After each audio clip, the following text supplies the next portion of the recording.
di video kali ini kita akan membahas tentang cara membedakan ajaran sesat.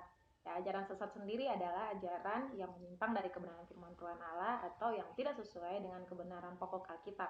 Kebenaran pokok Alkitab yang dimaksud di sini yang pertama tentang kelahiran Yesus Kristus, kematian Yesus di atas kayu salib, kebangkitannya, kenaikan dia ke surga, bahkan juga tentang kedatangan kembali Tuhan Yesus yang kedua kalinya ke dalam dunia ini.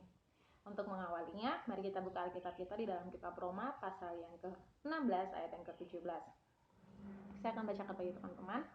Tetapi aku menasihatkan kamu saudara-saudara supaya kamu waspada terhadap mereka yang bertentangan dengan pengajaran yang telah kamu terima, menimbulkan perpecahan dan godaan. Sebab itu hindarilah mereka.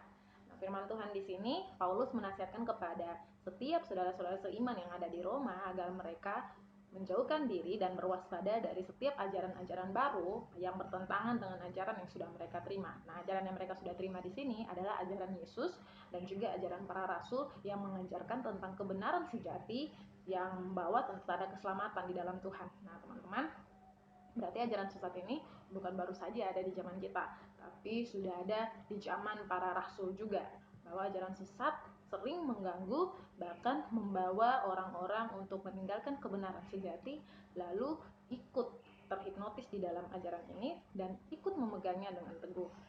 Jadi jangan heran kalau ada orang-orang yang mengajarkan ajaran-ajaran yang berbeda dari kebenaran firman Tuhan dan mereka begitu memegang teguh ajaran itu karena mereka sudah mempelajarinya dan itu sebenarnya bertentangan dengan Alkitab. Jadi teman-teman, yang pertama untuk bisa membedakannya adalah kita harus tahu bahwa setiap ajaran sesat cenderung memberikan pewahyuan yang baru ataupun memberikan penafsiran yang baru. Biasanya ajaran sesat akan memperkenalkan tentang Yesus yang baru. Ya, kalau teman-teman baca di dalam 2 Korintus pasal yang ke-11 ayat 3 dan ayat yang ke-4, saya akan bacakan bagi teman-teman. Firman Tuhan katakan, tetapi aku takut kalau pikiran kamu disesatkan dari kesetiaan kamu yang sejati kepada Kristus, sama seperti Hawa diperdayakan oleh ular itu dengan kelicikannya. Sebab kamu sabar jika ada seorang yang datang memberitakan Yesus yang lain daripada yang telah kami beritakan, atau memberikan kepada kamu roh yang lain daripada yang telah kamu terima, atau Injil yang lain daripada yang telah kamu terima. Nah, Paulus pun mengalami ini. Dia menasihatkan kepada jemaat bahwa dia takut sekali jika jemaat Tuhan, jika orang-orang percaya terlalu sabar menerima setiap ajaran-ajaran baru yang datang. Jadi harus berhati-hati sebagai anak Tuhan untuk jangan mudah terperdaya dan gampang sekali mengikuti ajaran-ajaran yang tidak sesuai dengan ajaran inti atau pokok Alkitab yang sebenarnya. Jadi teman-teman, sangat penting bagi kita untuk mendalami dan lebih kritis lagi dalam mempelajari kebenaran firman Tuhan Allah, sehingga kita punya benteng yang kokoh untuk menghindari ajaran-ajaran yang tidak sesuai dengan kebenaran yang datang di dalam kehidupan kita.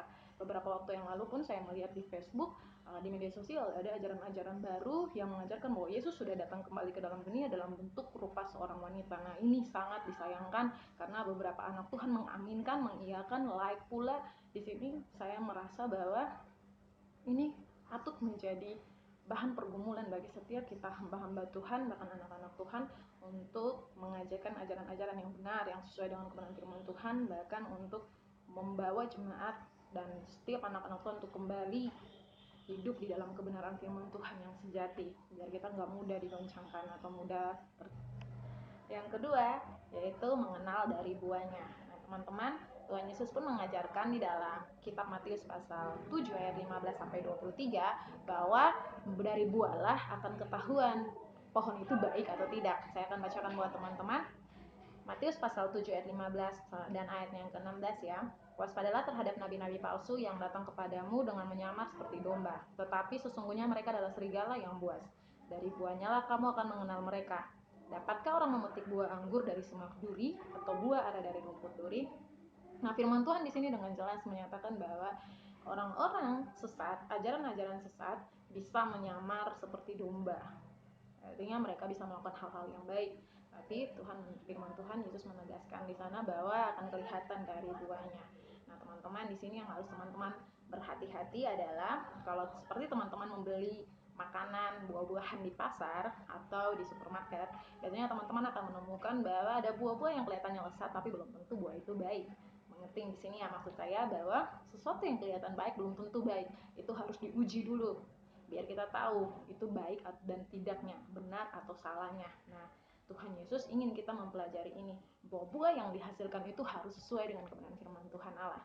Jadi teman-teman, kalau hari-hari ini kamu sedang terjebak atau kamu sedang mengikuti atau mungkin kamu sedang cari tahu tentang ajaran-ajaran sesat atau ajaran-ajaran yang kok beda ya dengan ajaran yang saya pelajari di gereja saya atau yang saya tahu dari Alkitab sendiri, yang teman-teman pelajari sendiri, teman-teman harus peka, teman-teman harus lebih kritis lagi, teman-teman harus lihat buah yang dihasilkan. Apakah itu sesuai dengan kebenaran firman Tuhan Allah? Apakah buah itu kalau kamu makan kamu sehat dan kuat? Maksudnya rohanimu bertumbuh dengan baik. Apakah buah yang dihasilkan itu mempermuliakan nama Tuhan? Jika demikian, maka kamu sudah ada di dalam ajaran yang tepat. Tapi kalau buah yang dihasilkan itu buah yang kelihatannya saja bagus, tapi nggak ada damai di dalam, nggak ada sukacita di dalam, nggak ada kebenaran Allah di dalam, nggak mempermuliakan nama Tuhan, tinggalkan gitu. Amin. Jadi di sini ada 2 cara yang sudah saya bagikan buat teman-teman. Saya harap ini jadi pembelajaran, jadi pegangan buat teman-teman agar kedepannya ketika kita diperhadapkan dengan hal-hal yang seperti yang membuat kita hampir ragu, hampir bimbang, dan berpikir bahwa ini benar, ini salah nggak ya, ini benar nggak ya. Nah, itu yang paling penting adalah mari kita melihat dari apa yang diajarkan, buah apa yang dihasilkan, dan apa yang ada dalam kebenaran sejati yang ada di dalam Alkitab. Itu saja yang bisa saya bagikan buat teman-teman.